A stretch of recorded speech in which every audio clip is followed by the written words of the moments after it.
Vida Cristiana, y bienvenidos a una mañana en los Salmos. Esta mañana nos toca el Salmo 36, así que ojalá que tengan sus Biblias abiertas conmigo y tal vez un café caliente, un tecito a su lado, y podamos comenzar esta mañana a hacer unas observaciones juntos. Lo invito a que leamos Salmo 36 y vamos a empezar con la breve introducción y los primeros 4 versículos, y luego hacemos la observación de la verdad central. Lea conmigo. Salmo 36, al músico principal, Salmo de David, siervo de Jehová. Guardemos eso en mente porque al final vamos a tocar con esa frase, siervo de Jehová. La iniquidad del impío me dice al corazón, no hay temor de Dios delante de sus ojos. Se lisonjea por tanto en sus propios ojos de que su iniquidad no será hallada y aborrecida. Las palabras de su boca son iniquidad y fraude. Ha dejado de ser cuerdo y de hacer el bien. Medita maldad sobre su cama, está en camino no bueno, el mal no aborrece.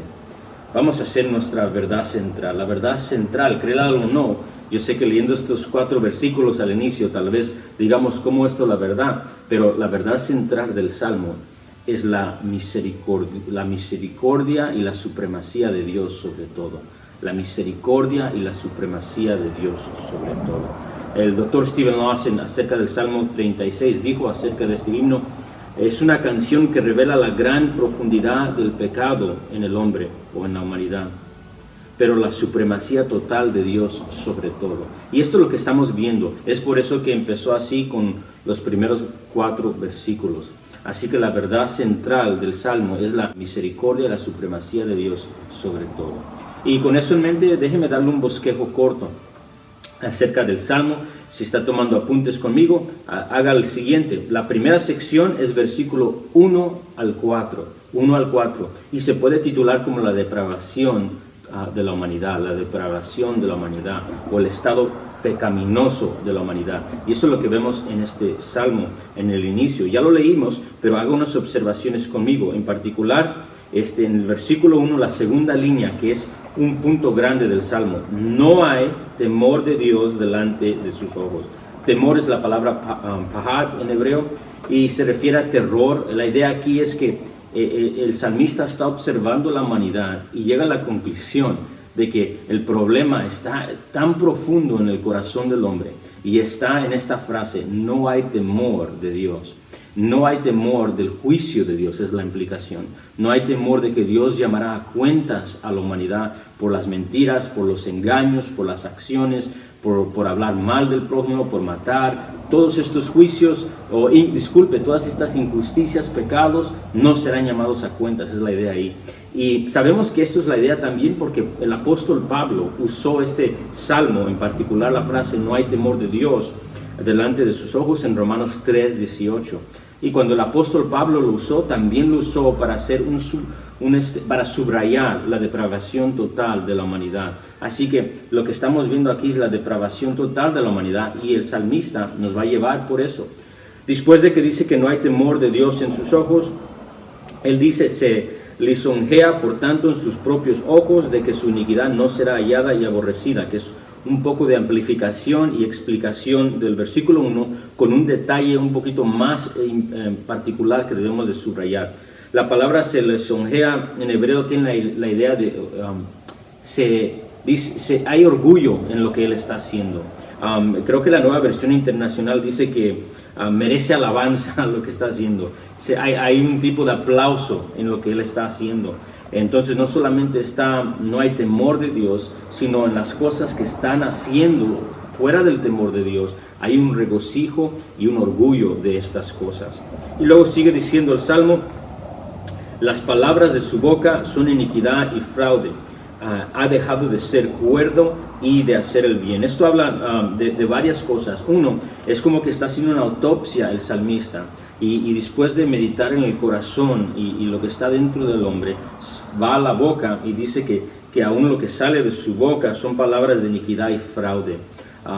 Es similar a lo que nuestro Señor Jesús dijo, que de la abundancia del corazón habla la boca, y esto es lo que está ocurriendo. Hay evidencias en lo que está viendo el salmista. Y dice que son iniquidad y fraude, y iniquidad de nuevo tiene que ver con la corrupción dentro de la humanidad, algo torcido, no correcto, y luego fraude con el engaño, y la implicación es el engaño para beneficiarse a sí mismo y causar daño al prójimo. Y eso, después de esto, dice que ha dejado de ser cuerdo y de hacer el bien. Esto tiene que ver con mente, sus juicios y sus acciones. So, de nuevo, es como una autopsia que se está viendo aquí, y ya vimos el corazón, estamos viendo la boca, estamos viendo acciones, estamos viendo juicios, y en el versículo 4 lo lleva a un lugar muy interesante. Dice, medita maldad sobre su cama. La idea aquí de medita en el hebraísmo es que está comprometido a hacer el mal. Está buscando maneras de entregarse al propósito con intención específica, de beneficiarse, no importando el costo, a sí mismo, de cumplir sus sueños y sus deseos. Esa es la idea. Y por lo tanto el salmista dice, está en camino no bueno, el mal no aborrece. Vemos depravación total. Y uno se puede desanimar al ver estas cosas, pero el salmista ve otra verdad que resalta sobre esto. Al ver todo esto y ver que hay un mundo oscuro, que el pecado ha entrado al mundo y hay un mundo caído, que desde Adán hasta hoy hemos visto la muerte de Abel y la muerte del inocente y del justo, hemos visto todas estas cosas hasta el día presente de injusticias diversas, que ya empezamos a ver en todos los salmos, en particular el Salmo 34 y 35 que vimos anteriormente.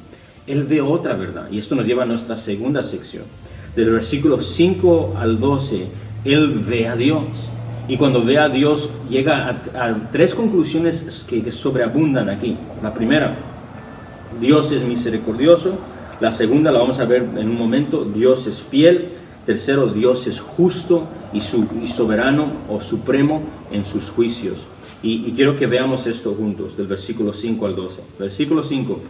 Jehová, hasta los cielos llegó tu misericordia y tu fidelidad alcanza hasta las nubes.